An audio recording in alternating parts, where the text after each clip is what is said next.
Article 353 du Code pénal, les thèmes abordés par le livre. Alors, première chose, évidemment, c'est une réflexion sur la manipulation, puisque Lazenec, dès l'instant où il arrive dans la ville, il va manipuler les gens. Et Kermer explique vraiment très très bien ce principe de la manipulation, comment il s'est fait manipuler, comment les habitants se sont fait manipuler, avec Lazenec qui, mine de rien, là, il sème des graines, mais des petites phrases anodines, comme ça, on n'a pas l'impression qu'il y a quelque chose là derrière. Et puis tout d'un coup, on se rend compte qu'on est pris au piège et qu'on n'ose plus réagir. Et donc Lazenec qui, par exemple, fait dire, Kermer, vous n'allez pas me dire que vous avez des problèmes d'argent quand même. Et dans la manière dont la question est posée, bien sûr qu'on n'ose pas dire, si. C'est parler du projet. Par exemple, devant Kermer, il parle du projet, où il y aura ça, les gens vont faire ça. Et Kermer qui se dit, mais purée, il parle d'un projet où moi je ne suis pas dedans, mais qu'est-ce qui se passe? On a juste envie d'être dedans.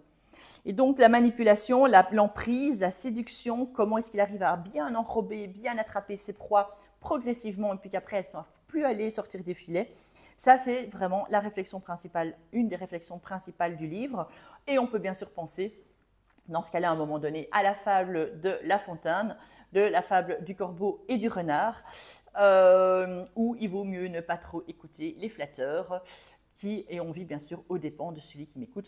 Cette leçon vaut bien un fromage sans doute.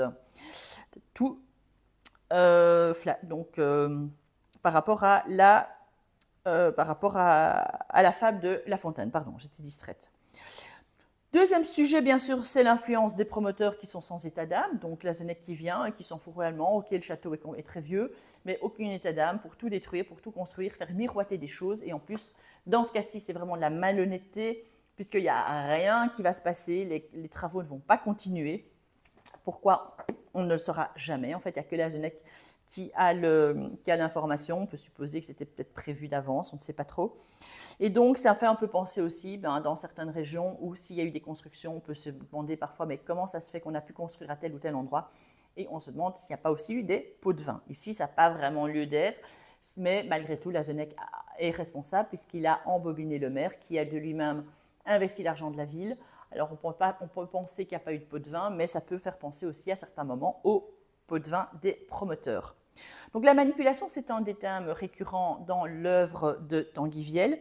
Et un autre lien récurrent, c'est les liens familiaux, avec la honte ici du papa par rapport à son fils, la difficulté des liens familiaux, où en fait Kermer, il est tout le temps occupé dans ses pensées à réfléchir par rapport à ce contrat qu'il a signé, qu'il n'aurait pas dû signer. Il n'est pas présent pour son fiston quand le fiston a envie de parler. Quand Erwan a envie de poser des questions, on voit bien que le papa, il est tout le temps à regarder ce contrat en disant « Purée, qu'est-ce que j'aurais pu faire, qu'est-ce que j'aurais dû faire ?» Il n'arrive pas à passer à l'action et donc il y a cette honte, il y a cette culpabilité. Quand Erwan lui dit « Mais papa, qu'est-ce que tu vas faire? Est-ce que ça ne va? On voit que tu as des problèmes. » Le papa qui nie, qui dit « Non, non, tout va bien. » Évidemment qu'Erwan sait que ça ne va pas. Et donc, c'est le problème de la communication au sein de la relation père-fils. Et à un moment donné, Erwan, quand on néglige son enfant, à un moment donné, c'est une cocotte minute. Paf, ça explose. Et là, Erwan, il va aller détacher les bateaux de Lazenec et les autres bateaux très chers. Il va se retrouver avec 2 ans de prison. Donc, les liens familiaux, la manipulation, l'influence des promoteurs sans état d'âme.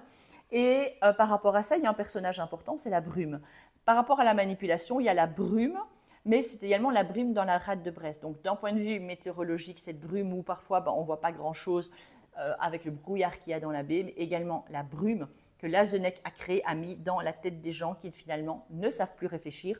Kermer, par exemple, la brume va se déchirer lors de l'enterrement de Le Goff, donc du maire, où tout d'un coup, quand Lazenec vient vers lui en disant « Je ne pensais pas que Le Goff était si fragile psychologiquement », que Kermer va ouvrir les yeux, enfin dire « Waouh, mais qu'est-ce qui se passe là? Mais qu'est-ce qui nous a eu le... » Et qui va dire « C'est une vraie crapule, en fait. » La honte, alors la honte du papa vis-à-vis de son fils, mais c'est la honte de tous ces gens qui se sont fait arnaquer, qui se sont fait avoir. Évidemment, on a honte quand on est la victime d'une arnaque et on n'ose pas en parler aux gens. Et en plus, ici, ils sont pour la plupart socialistes. Et bien sûr, les socialistes, à l'époque, dans les années 80, ça ne se faisait pas de faire un investissement immobilier, bien sûr. Ce n'était pas dans l'air du temps. Alors, une des grosses questions, et c'est bien sûr le thème qui est commun aux 3 livres, c'est la question du bien et du mal. Finalement, Kermer, il a tué, mais est-ce que c'est vraiment lui, la crapule, ou est-ce que c'est plutôt Lazenec qui n'a pas tué? mais qui finalement est responsable de tous les maux dans la ville, et aussi qui peut rendre justice. Est-ce que finalement l'acte de Kermer, est-ce qu'il est éthique? Alors il n'est bien sûr pas légal, on ne peut pas tuer comme ça, mais est-ce qu'il est éthique? On se rend compte, comme dit Kermer, c'est qu'en fait ce gars-là, il serait encore resté très longtemps et qu'à un moment, comme une verrue, il faut arracher la verrue. Et donc en fait il a arraché la verrue en tuant Lazenec, mais est-ce qu'il a le droit? Ça c'est une des questions. Et donc, qui va faire finalement la justice des hommes? Qui peut décider là-dessus? C'est quoi un acte de justice? Et puis également, du coup, lié à ça, c'est la question du bien et du mal et une crapule. C'est quoi une crapule? Est-ce qu'on est tout le temps crapuleux ou est-ce qu'on est parfois, et à d'autres moments, on est vraiment sincère et soi-même? C'est une question que Kermer se pose par rapport à Lazenec. Quand Lazenec va promener avec Erwan, quand il arrive avec Erwan à 7, 8, 10 ans, est-ce que quand il était avec Erwan, c'était de la manipulation et de la stratégie ou est-ce qu'il était vraiment honnête? Est-ce qu'on peut être un salaud dans certains endroits de sa vie et pas dans tous les domaines de sa vie?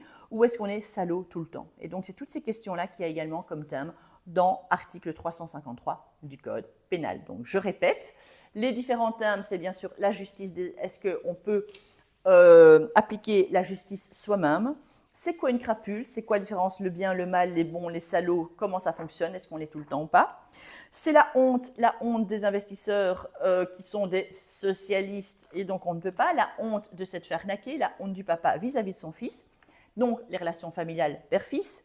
C'est également la manipulation et la brume. Et enfin l'influence des promoteurs sans état d'âme. C'est aussi un des sujets dont parle régulièrement Tanguy Viel dans ses travaux.